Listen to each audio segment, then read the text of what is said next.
Why does one MP in Arunachal Pradesh represent 50,000 people while another in Uttar Pradesh represents over 25 lakh? Is this democracy or demographic discrimination?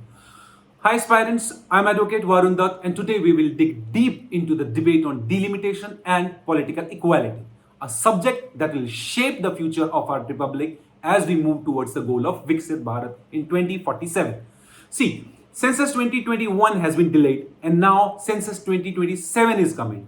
And coming with it is one of the most disruptive yet silent revolutions in the Indian politics, the delimitation.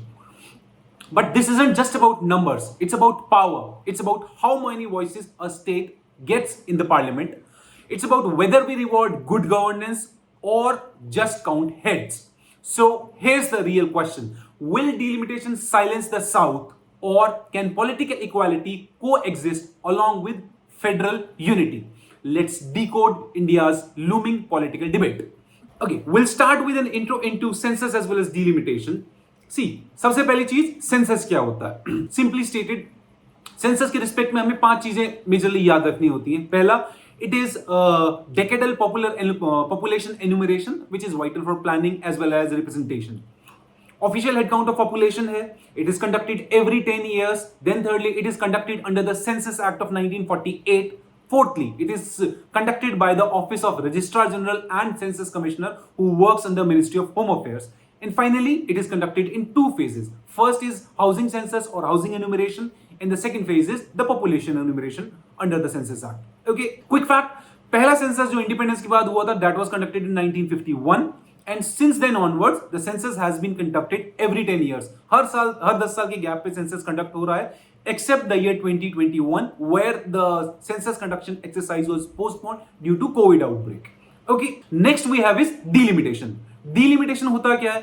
Simply stated, it is the act of redrawing the political boundaries of parliamentary as well as assembly constituencies to ensure equal representation based on population. Her census enumeration के बाद जो population related changes होते हैं उनसे होने वाली disruptions और inequalities को मिनिमाइज करने के लिए डीलिमिटेशन की एक्सरसाइज इज कैरिड ऑन ठीक है इसका गोल क्या है equal representation for equal number of people which is a bedrock of political democracy अब कनेक्शन क्या है सेंसस और डीलिमिटेशन के बीच में देखिए census provides a population data and on the basis of this population data we draw the constituency or boundaries ठीक है on the other hand जो delimitation होता है it ensures equal representation by adjusting those boundaries and it is based on latest census figures now why exactly does this delimitation thing matters so much देखिए कुछ points है जो हमें याद रखने हैं first of all there is political equality ensures equal representation one person one vote one value this is the foundational principle of any democracy ठीक है each citizen should have one vote and every vote should have equal value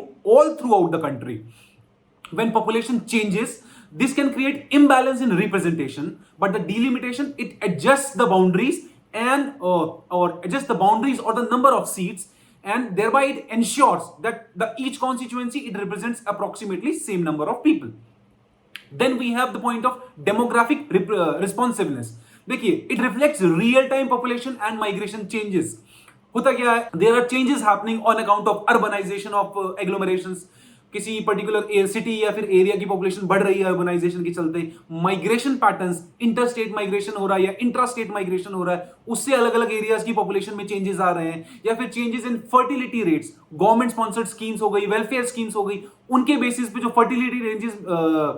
fertility rates में positive या negative changes हो रहे हैं उनसे population की densities change हो रही हैं और ये सारे के सारे जो फैक्टर्स हैं डीलिमिटेशन क्या करता है it prevents outdated constituency maps from distorting political power और ये जो भी चेंजेस हो रहे हैं इनको अकोमोडेट करता है to ensure that a political constituency represents the equality all throughout the country when it comes to the number of the amount of population or the quantity of population each state represents okay then there is a point of federalism and unity देखिए it helps realign the political power among states based on population and it thereby balances interstate representation as well as national unity then there is a point of development and planning equitable resource allocation या फिर resource distribution की जब बात आती है through correct representation that is what delimitation does. देखिए होता क्या है, एमपी एमएलए जो भी है they get dedicated amount of fund. I'm just taking an example here. जो MP लैड फंड्स हैं या फिर MLA लैड फंड्स हैं, they are available to MP and MLA on their discretion for the development of their respective areas. अब होगा क्या, let's say there are two constituencies, एक constituency की population 1 लाख है, तो वहां का जो MP होगा उसका फंड 1 लाख लोगों के ऊपर स्पेंड होगा। On the other hand, we have a constituency whose population is 5 lakh, तो वहां का जो एमपी एमएलए होगा उसका फंड 5 लाख लोगों के ऊपर डिस्ट्रीब्यूट होगा। इसका रिजल्ट क्या हुआ, see the heavily populated areas they would receive less per capita development focus due to fewer representatives और due to limited availability of fund per capita. On the other hand इसके साथ साथ एक चीज और भी है कि जब भी हम कोई वेलफेयर स्कीम का टारगेट करेंगे, लेट्स से हम डिस्ट्रिक्ट बेसिस टारगेटिंग कर रहे हैं, तो जो पर्टिकुलर स्कीम बड़े पॉपुलेशन वाले डिस्ट्रिक्ट को टारगेट करेगी, अगर उनका क्वांटम ऑफ फंड हमने सेम रखा है, मान लीजिए हर डिस्ट्रिक्ट के एससी पॉपुलेशन को उनके डेवलपमेंट के लिए 1 लाख रुपया दिया जा रहा है, तो अगर किसी डिस्ट्रिक्ट में 10 लाख एससी पॉपुलेशन है तो उस डिस्ट्रिक्ट को पर कैपिटा फंड कम मिलेगा। इसी तरह से किसी डिस्ट्रिक्ट में 10,000 की पॉपुलेशन है उसको पर कैपिटा फंड ज्यादा मिल जाएगा। तो ये जो स्क्यूड प्रायोरिटीज है या फिर स्क्यूड चेंजेस है, स्क्यूड डेवलपमेंट है, इसको ये रीड्रॉ करता है, इसको ये करेक्ट रेक्टिफाई करता है the process of delimitation. Then there is the point of electoral integrity. देखिए it prevents manipulation and thereby it strengthens the democracy. Delimitation commission है जो एक इंडिपेंडेंट और ऑटोनोमस बॉडी है, तो what does this do is it ensures that there is no political bias in redrawing of the boundaries, और in other words it prevents the process of gerrymandering. अब gerrymandering क्या होता है, it is the process whereby the ruling party it manipulates the boundaries for its own personal electoral gains. ये जो चीज है ये डिलिमिटेशन कमीशन अवॉइड करता है। ओके, कॉन्स्टिट्यूशन की बात करें डिलिमिटेशन कमीशन की, तो it is a first of as I said before, it is an independent body, it's an autonomous body and most importantly it's a statutory body. याद रखना ये कॉन्स्टिट्यूशनल बॉडी नहीं है, ये एक स्टैट्यूटरी बॉडी है which is constituted under the Delimitation Act, and primarily it consists of commission, delimitation commissioner or other chairperson, जो usually एक retired Supreme Court judge होते हैं, and that apart it has chief election commissioner as well as state election commissioners of the particular states जहां पे delimitation की exercise carry out हो रही है। Okay, next we have is the constitutional basis for with respect to delimitation। यहाँ पे 4-5 article है, you must pay really focus attention to them। देखिए सबसे पहला है आर्टिकल 81 लोकसभा के रिस्पेक्ट, पार्लियामेंट के रिस्पेक्ट में है, 170 स्टेट असेंबलीज के रिस्पेक्ट में है। अब आर्टिकल 81 जो है it deals with allocation of Lok Sabha seats to the states in proportion to their population. अब आर्टिकल 81(1) जो है 81 सब क्लॉज 1 ये क्या कहता है, the Lok Sabha it shall consist of not more than 530 members, 530 members which are chosen by means of a direct election from territorial constituencies in the states। ठीक है, 81(2) जो है इसका पार्ट ए क्या कहता है, that for electing these members the seat allocation to each state in Lok Sabha shall be done in such a manner that the ratio between number of seats allotted and population of that state remains same from all the states। क्या बोला ये कि जो लोकसभा के members का election है उसके लिए जो हम हर स्टेट का सीट एलोकेशन करेंगे, केरला को इतनी सीट देनी है, पंजाब को इतनी सीट देनी है, यूपी को इतनी सीट देनी है, वो जो सीट एलोकेशन होगा वो इस मैनर में होगा कि हर स्टेट की जो पॉपुलेशन है और उसके जो total number of elected representatives है लोकसभा में, उनका जो प्रोपोर्शन है वो एज फार एज पॉसिबल हर स्टेट के लिए सेम रहे। ठीक है, then there is article 81(2)(b।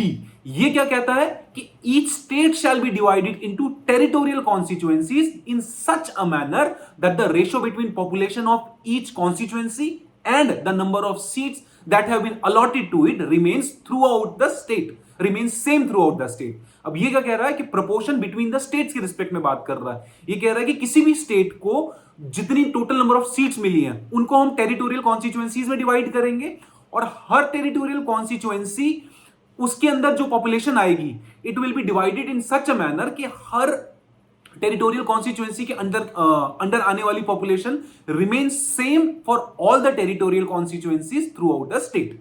Okay, then we have article 81(3) sub clause 3। It talks about कि किस पॉपुलेशन के बेसिस पर ये सीट एलोकेशंस होंगे। बेसिकली इट सेज दैट जब तक 2026 के बाद होने वाले सेंसस के फिगर्स पब्लिश नहीं हो जाते हैं तब तक अंडर आर्टिकल 81(2)(a) जो पॉपुलेशन है उसका मतलब होगा पॉपुलेशन एज पर 1971 सेंसस। मतलब जब हम स्टेट्स के रिस्पेक्ट में बात कर रहे हैं कि हर स्टेट को जो सीट एलोकेशन होगा उसका और उस सीट एलोकेशन और पॉपुलेशन का जो रेशो होगा वो सब स्टेट्स का सेम रहना चाहिए। तो यहां पे जो पॉपुलेशन होगी 1971 के सेंसस के बेसिस पे होगी। And then another point it says is कि आर्टिकल 81 टू बी जहां पे हम बोलते हैं कि स्टेट की जो पॉलिटिकल बाउंड्रीज हैं उनको जब हम टेरिटोरियल कॉन्स्टिट्यूएंसीज में डिवाइड करेंगे इस तरह से कि हर टेरिटोरियल कॉन्स्टिट्यूएंसी के अंदर आने वाली पॉपुलेशन सेम रहे थ्रू आउट द स्टेट, तो यहां पे जो हम पॉपुलेशन काउंट करेंगे वो काउंट होगी 2001 के सेंसस पे। ये पॉइंट थोड़ा सा ट्रिकी है but you need to remember this thing कि 1971 सेंसस कहां अप्लाई होता है, 2001 सेंसस कहां अप्लाई होता है। ये आपके प्री और मेंस दोनों में ही क्वेश्चन की फॉर्म में आ सकता है, ठीक है। Then we have article 82 talks about post census readjustment by the parliament via obviously the delimitation act. It essentially provides first that upon completion of each census हर स्टेट को जो लोकसभा में जो सीट्स अलॉटेड हैं एज वेल एज हर state को जितनी टेरिटोरियल कॉन्स्टिट्यूएंसीज में डिवाइड किया गया है they both shall be readjusted by an independent authority. And then ये जो रीएडजस्टमेंट होगा it shall be done in such a manner as the parliament में बाय लॉ प्रोवाइड, ठीक है। Further the article says that कि ये जो readjustment होगा ये हाउस के डिसॉल्व होने के बाद ही इफेक्ट में आएगा। जब भी आप डिलिमिटेशन एक्सरसाइज कैरी आउट करते हैं जो ऑलरेडी सिटिंग हाउस है उसके ऊपर इसका कोई इंपैक्ट नहीं पड़ेगा, whether with respect to parliament और with respect to the legislative assembly, ठीक है। Then finally just like article 81 82 also says that जब तक 2026 के बाद के सेंसस के फिगर्स पब्लिश नहीं हो जाते हैं और उस सेंसस का डेटा पब्लिश नहीं हो जाता है तब तक जो seats allocation between states inter se it will remain on the basis of 1971 census and the division of seats within the territorial constituencies of a state it will remain on the basis of a 2001 census, ठीक है। अब 81 82 तो बात कर रहे हैं parliament के respect में। देन देयर इज आर्टिकल 170 बात करता है delimitation with respect to state assembly seats, ठीक है। Just like article 81 82 this also essentially provides that delimitation जो स्टेट के रिस्पेक्ट में होगा वो कैसे होगा। अब देखिए यहां पे एक चीज आपको याद रखनी है। फर्स्ट ऑफ आर्टिकल 170 सेज कि जो स्टेट असेंबली होगी उनकी मैक्सिमम स्ट्रेंथ जो है वो 500 हो सकती है, मिनिमम स्ट्रेंथ पर स्टेट 60 हो सकती है, ठीक है। उसके अलावा ये जो मेंबर्स इनकी स्टेट असेंबलीज के चूज होंगे these members shall be chosen by way of direct election. Direct election से मेंबर चूज होंगे फ्रॉम सिंगल मेंबर कॉन्स्टिट्यूएंसीज, ठीक है। And for that purpose each state will be divided into territorial constituencies, ठीक है। अब ये जो स्टेट का डिवीजन होगा टेरिटोरियल कॉन्स्टिट्यूएंसीज में it shall be done in such a manner that the ratio between population of the each constituency and the number of seats allotted to each constituency it remains same throughout the state। Her constituency को जो seats allot की हैं वो और उसकी जो population है उसका figure throughout the state उसका रेशियो सेम रहना चाहिए, ठीक है। देन हर सेंसस के बाद total strength of the legislative assembly as well as number of territorial constituencies into which the state has been divided it shall be readjusted and it shall be readjusted by such authority and in such manner as the parliament provides for.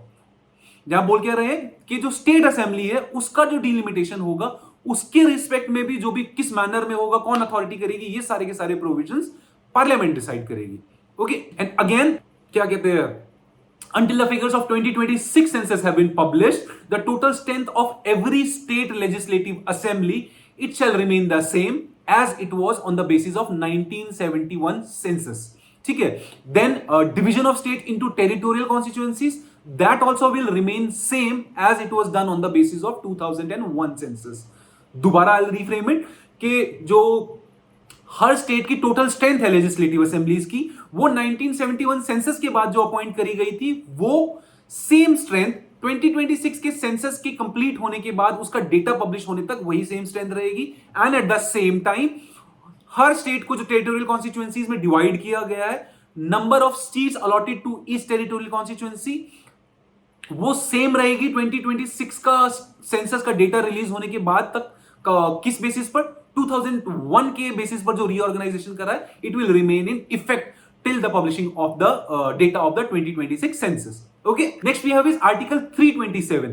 देखिए parliament's power to legislate on elections as well as delimitation इससे ये article deal करता है and it essentially grants the parliament the power to make laws with respect to elections क्या कहते हैं to the either house of the parliament as well as to the state legislative assemblies। And this includes preparation of electoral rolls. This includes delimitation of the constituencies for the purposes of parliament as well as state legislative assembly, as well as the power to legislate with respect to any other matter which is necessary for the proper constitution of these bodies. ठीक है. Then again we have article 329. This talks about ban on the courts questioning delimitation. देखिए, delimitation और elections को question करने की respect में जो courts की पावर है उसके ऊपर एक तरह से एक इंपेडिमेंट लगाता है. डिलिमिटेशन के रिस्पेक्ट में अगर हम बोलेंगे तो what essentially article 329 provides is that notwithstanding anything in the constitution, the validity of any law relating to the delimitation of constituencies और allotment of seats to such constituencies which is made under article 327 or under article 328, it shall not be called into question in any court. इसके respect में कोई भी petition हम court में file नहीं कर सकते हैं. ठीक है. Then next topic we have is the history of delimitation exercise in India. अगर हम डिलिमिटेशन की हिस्ट्री देखेंगे तो यहां पे जो पैटर्न चलता है वो क्या चलता है. सबसे पहले हमारा सेंसस कंडक्ट होगा. सेंसस के जो फिगर्स आएंगे उसके बेसिस पर डिलिमिटेशन की एक्सरसाइज होगी. डिलिमिटेशन की एक्सरसाइज के बेसिस पर ही फिर जो भी पार्लियामेंट्री कॉन्स्टिट्यूएंसीज हैं या फिर लेजिस्लेटिव असेंबलीज है उसमें सीट एलोकेशन होगा. ठीक है. अब हमारे यहाँ पे जो डिलिमिटेशन की एक्सरसाइज है ये अब तक 4 बार हो चुकी है. सबसे पहले 1951 का जो सेंसस था उसके बेसिस पे 1952 में डिलिमिटेशन हुआ. And this delimitation exercise drew the constituencies for the first general elections, both parliament as well as state legislative assemblies. Then उसके बाद then next we have is the delimitation exercise which was carried out on the basis of the census of 1961 and this delimitation happened in 1963. ठीक है. अब यहां पे क्या हुआ था, it redelineated the constituencies post the State Reorganization Act. State Reorganization Act के basis पे जो चेंजेस आए थे उनको अकोमोडेट करने के लिए this particular exercise was carried on. Okay. Then next we have our third delimitation that happened in 1973 and it happened on the basis of the 1971 census. अब इस डिलिमिटेशन एक्सरसाइज के रिस्पेक्ट में एक बहुत चीज इंपॉर्टेंट जो है वो ये है कि after the 1973 delimitation came the 42nd amendment act of 1976 which fixed the boundaries for the next 3 decades. Okay, and then we have our final delimitation which happened in 2002 on the basis of 2001 census. ये जो order था ये 2008 में apply हुआ and this delimitation commission was headed by justice Kuldip Nayar. अब यहां पे जो नंबर ऑफ सीट्स थी that remained frozen, only there was a reorganisation of seats. मतलब हर स्टेट की जो total number of parliamentary constituencies है या फिर total number of legislative assembly constituencies है उसमें कोई भी बदलाव नहीं करा है. उनका एलोकेशन बदला है कि जो स्टेट्स में पॉपुलेशन बढ़ गई उनकी सीट्स जो हैं उनको रीअलॉट कर दिया है ताकि जो पॉपुलेशन है पर कॉन्स्टिट्यूएंसी पॉपुलेशन वो इक्वल नंबर ऑफ पीपल को रिप्रेजेंट कर सके. Okay. And then we have our fifth and final phase जो अभी एक्सपेक्टेड है, you know the debate with respect to which we are having this particular lecture, it is supposed to take place somewhere around 2031. ठीक है ना. देखिए, when we talk about freeze as well as it's rational, जो हमारे 71 onwards भी देखते हैं कि there has been a freeze by the parliament with respect to the alteration और रीएडजस्टमेंट और क्या कहते हैं changes in the number of constituencies और number of seat allocation to the states. अब 42nd कॉन्स्टिट्यूशनल अमेंडमेंट जो था this essentially wanted to promote population control measures. तो इसने अकॉर्डिंगली क्या करा, it froze the delimitation process till 2000 and it ensured that the states that succeeded in controlling population growth they wouldn't be penalized with reduced representation in the parliament. Accordingly इसने बोला 42nd amendment ने क्या करा कि it suspended the delimitation exercise for 25 years by meaning that the existing allocation which was existing on the date of passing of the 42nd Amendment Act and which was based on the 1971 census, it remained in place until the publishing of the figures of the 2001 census. 2001 की census के data को publish होने तक इसने बोला कि seats जो 1971 census के बेसिस पे जो सीट एलोकेशन है वही इफेक्ट में रहेगा. ठीक है. Then there was 84th constitutional amendment act जो 2001 में आया. अब इसने क्या करा, it further extended the freeze till 2026. ये बोल रहा है कि हम भी कोई सीट्स में चेंजेस नहीं करेंगे, हर स्टेट को जो सीट्स एलोकेटेड है वो वही सेम सीट्स रहेंगी despite the data of 2001 census being available, and thereby it is ensuring that the current seat allocation which was based on the 1971 census it remains unchanged until the first census after 2026 is carried on. ठीक है, इसका भी rationale जो है it remains same to maintain equity between demographically growing as well as stable states. ठीक है, इसका impact क्या हो रहा है एसेंशियली हमारे जो नॉर्दर्न स्टेट्स हैं, जैसे आपका यूपी हो गया, बिहार हो गया, मध्य प्रदेश हो गया, महाराष्ट्र हो गया, they have growing populations but a stagnant seat share. On the other hand we have the southern states, जहां पे केरला हो गया, तमिलनाडु हो गया, which have actively work towards stabilizing the population by taking measures towards it. They are overrepresented based on current demographics. Essentially इसमें हो क्या रहा है that it is ensuring that the states which are going for effective population measures, they are not getting penalized for taking these measures. Okay, now on the next slide we come to the crisis today or the core of this debate, the political inequality. यहां पे problem क्या हो रही है essentially, there are a few points which you need to remember. First is population based representation होना चाहिए या फिर equity of states. ये एक बहुत मेजर डिबेट चल रहा है कि delimitation aims to ensure equal representation based on population, but it also leads to a conflict between high population growth states and those that control the population growth. ये southern versus northern divide जो हम बोलते हैं. ठीक है, then there is the concept of freezing of seats. Number of Lok Sabha seats has remain frozen since 1971. Now अभी भी 2026 में सेंसस जो होगा, इसके बाद भी 2031 तक उसके फैक्ट के बेसिस पे डिलिमिटेशन होना नहीं है, तो again it will remain frozen till 2031 at least. ठीक है ना, essentially to promote family planning, but this has created a demographic imbalance in representation. Then there is the concept of a political power shift, which is a very, very significant fear. States like Tamil Nadu, Kerala, Andhra Pradesh, they fear losing political influence or political power, whereas more population-dominated states such as UP, Bihar, West Bengal, Madhya Pradesh, they are poised to gain more seats post-delimitation. Then the concept of one person, one vote and one value. देखिए, the core constitutional ideal of one person, one vote, one value, it is violated when a voter in one state is more politically valuable than in another state due to unequal constituencies sizes. Okay. Then we have Rajya Sabha versus Lok Sabha balance.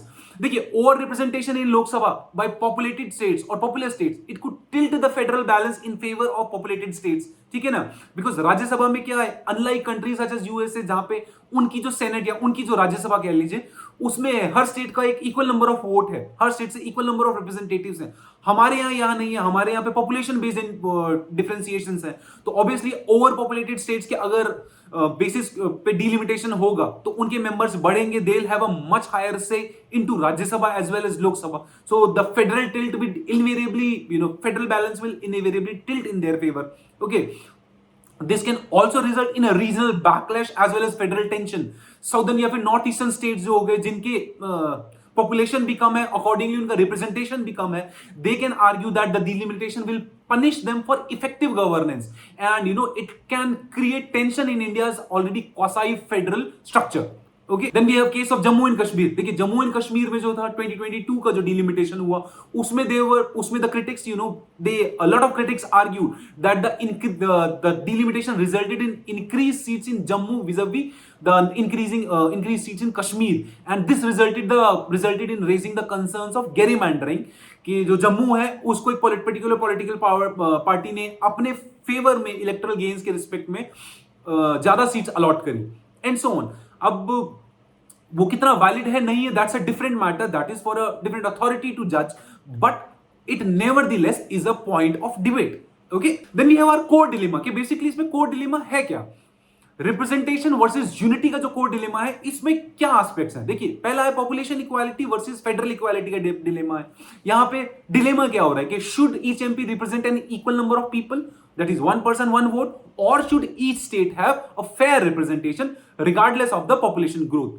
यहां पे conflict क्या हो रही है, जो high population growth states हैं जैसे UP Bihar हो गया, they demand a proportional representation, जबकि जो लो पॉपुलेशन ग्रोथ स्टेट्स हैं जैसे केरला तमिलनाडु हो गए, they fear losing their influence. ठीक है, then we have the dilemma of incentivising population control versus punishing population control. Dilemma क्या है कि the states that successfully implemented family planning over the years, they now risk fewer seats or fewer representation into the parliament, effectively being punished for good governance. अब इसमें ethical issue क्या हो रहा है कि should states be penalized for controlling population when others actually did not act that proactive and control population when they were supposed to do so.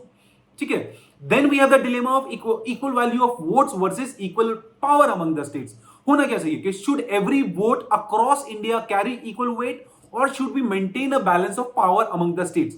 Her state की equal से होनी चाहिए पार्लियामेंट में या फिर हर सिटीजन की इक्वल से होना चाहिए. Those dilemma are in question here and that has a very significant impact on our quasi federal structure.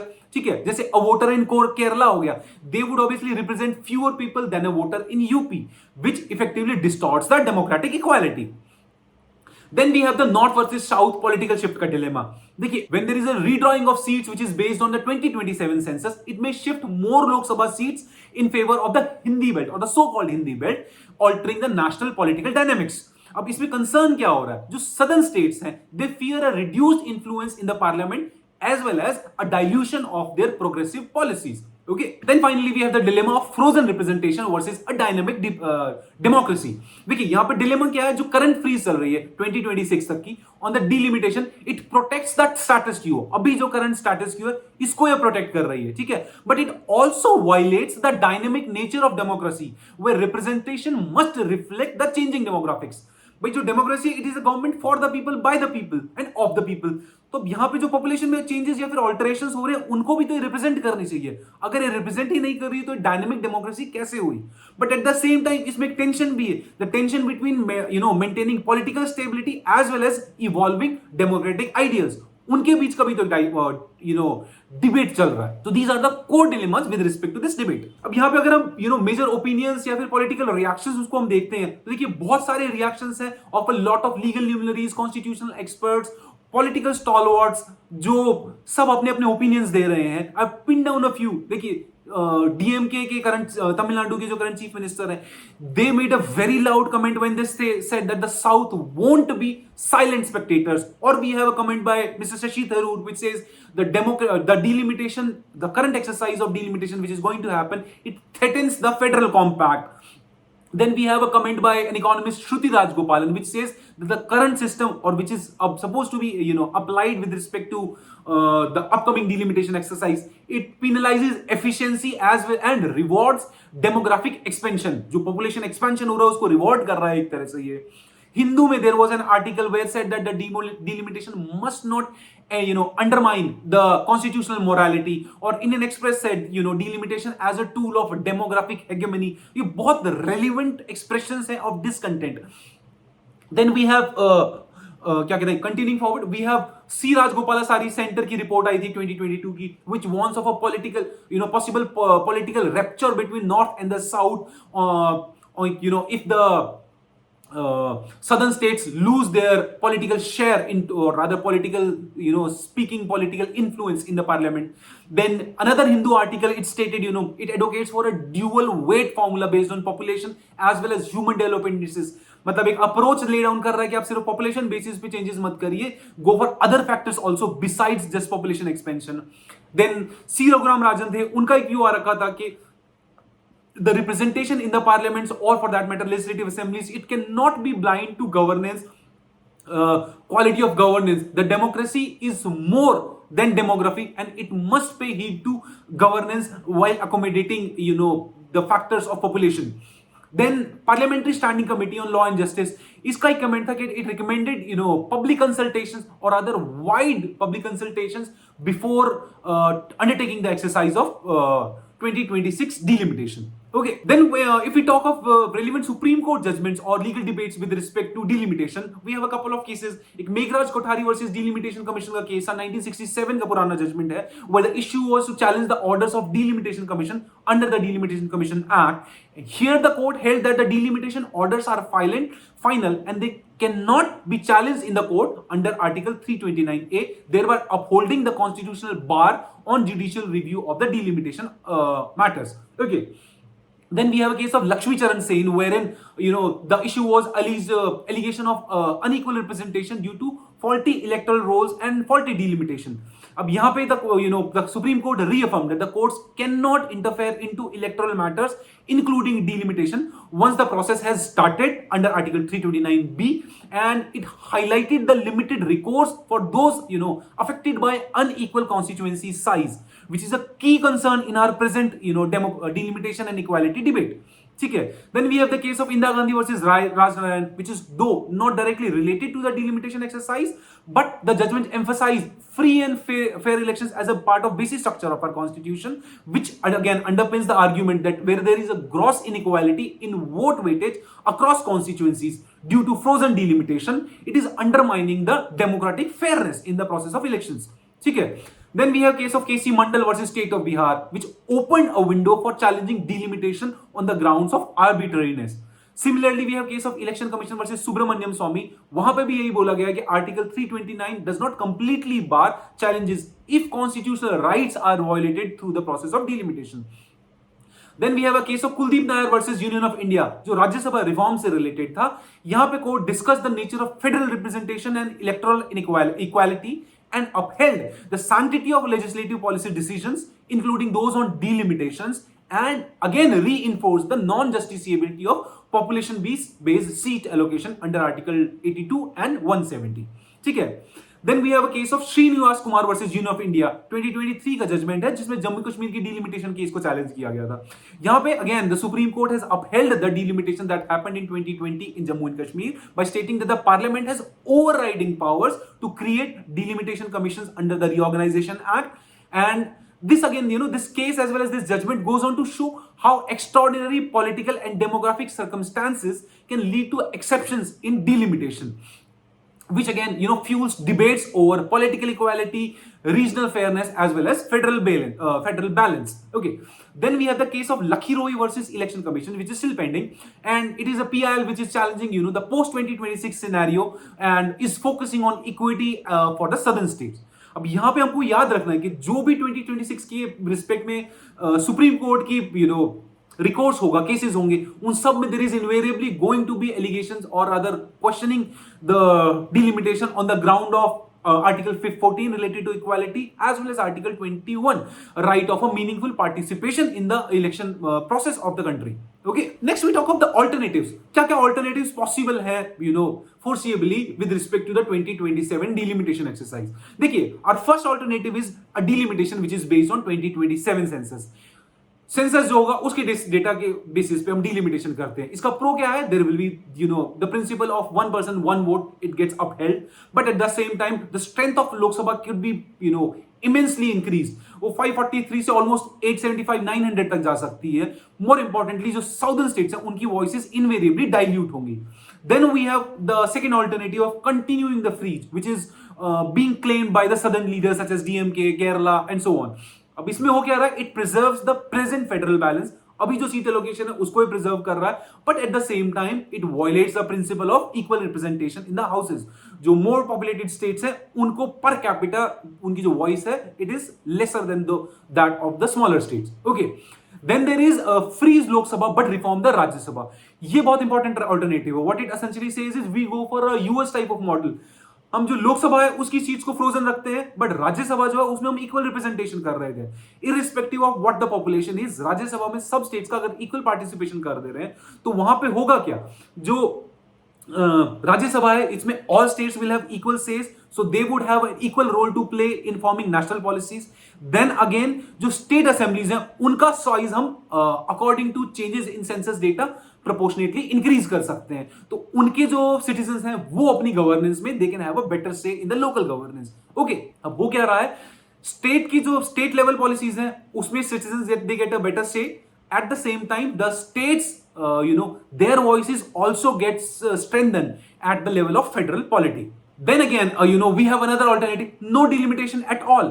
मत करिए उस एक्सरसाइज को ही कंटिन्यू मत करिए. देखिए what it essentially says is, it is based on the principle that it is not really a strong argument कि larger parliament will invariably result in better governance.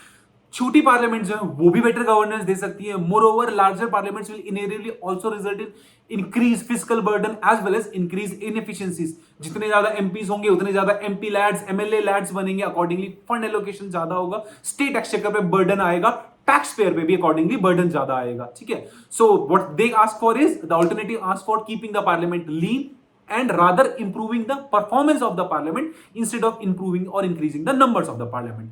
Then finally there is another alternative which is based on Kerala model. अब ये क्या कह रहा है कि जो केरला की ग्रोथ स्टोरी है उसके बेसिस पे हम अलोकेशंस करते हैं.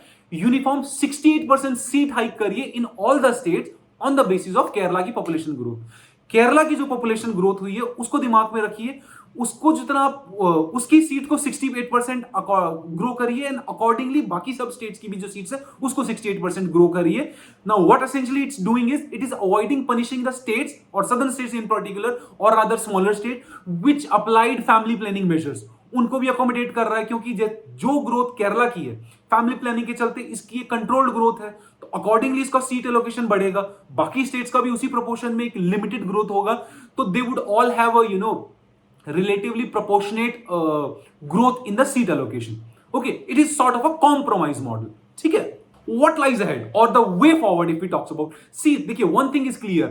With the delimitation exercise, India's federal spirit, it invariably faces a test. And in this hour, there is invariably a need for a moral, political and constitutional leadership. यहाँ पे जो solutions हैं, as we talked about alternatives, solutions mostly हमारे पास दो चार ही हैं. जैसे we can go for a weighted voting in the parliament. ये बहुत relevant solution है which can actually be looked upon into.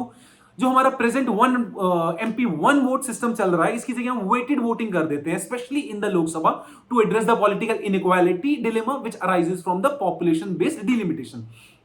देखिए हमारा जो करंट सिस्टम है उसमें हो क्या रहा है, ईच MP उनका जो वोट होता है it carries equal weight regardless of the population of their constituency. अब ये क्या है, it creates inequity where MPs from less popular states they represent far fewer people than those from the more populous states, especially post the 2026 delimitation. ठीक है. अब जब हम weighted voting की बात करते हैं तो what it essentially means is assigning different vote weights to the MPs based on the population or the number of population that they represent. For example, an MP from Uttar Pradesh, UP obviously has much larger population, so an MP from Uttar Pradesh would have a heavier vote vis-a-vis an MP from Sikkim, क्योंकि सिक्किम का MP अब relatively lesser population को represent करेगा. We often see जैसे international bodies हैं, आपकी EU की council हो गई, इंटरनेशनल मॉनेटरी फंड हो गया, इस तरह की इंटरनेशनल बॉडीज में there is the concept of weighted voting based on population, based on financial contribution and so on. ठीक है. Then we have the concept of delimiting state assemblies only. सिर्फ state assemblies को delimit करिए while keeping their numbers at the parliamentary level intact or at the current size. इसमें क्या होगा, state level पर all the citizens they get to have a fair say in the state's democratic governance, and at the state level no state can claim that they are being punished for since their seats they do not get altered. Okay, again we need to incentivize population control within representation formulas. हम जो अपने representation formulas है उसको इस तरह से allocation कर सकते हैं जिसमें जो स्टेट पॉपुलेशन कंट्रोल को एक्टिवली फॉलो करें उनको एक इंसेंटिव मिले and they get rewarded for taking those positive actions with respect to controlling the population. Then finally, जो भी delimitation commission होगा इसको जो फॉर्म करना है, we must ensure that it constitutes a larger share of people. मतलब it should not just only consist of bureaucrats, but it should rather consist of sociologists, area level experts, economists, demographers and so on. Basically जो democracy है, देखिए democracy is not just about counting heads but it is rather about making sure that every head counts. ये जो principle है इसको the delimitation should commission should take it into picture while it is undertaking the delimitation exercise. Okay, देखिए to conclude एक दो चीज we need to understand. First, that the delimitation will indeed redraw India's political destiny. This is a fact. The relevant question out here is, should representation be linked or should delimitation be linked to population alone, or should good governance or family planning successes in these areas should be rewarded or not? Now, what do you think should be India's model as a student, as an aspirant, as well as a citizen of India? Do drop your thoughts with respect to it in the comment section.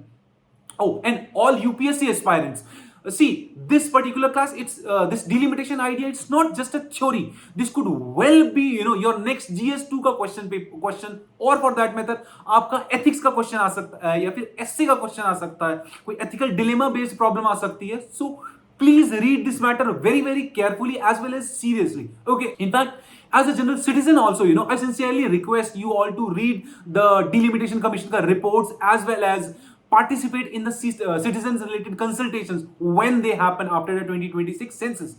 Okay, and finally, if possible, please do like, share and subscribe this video if you enjoyed this lecture.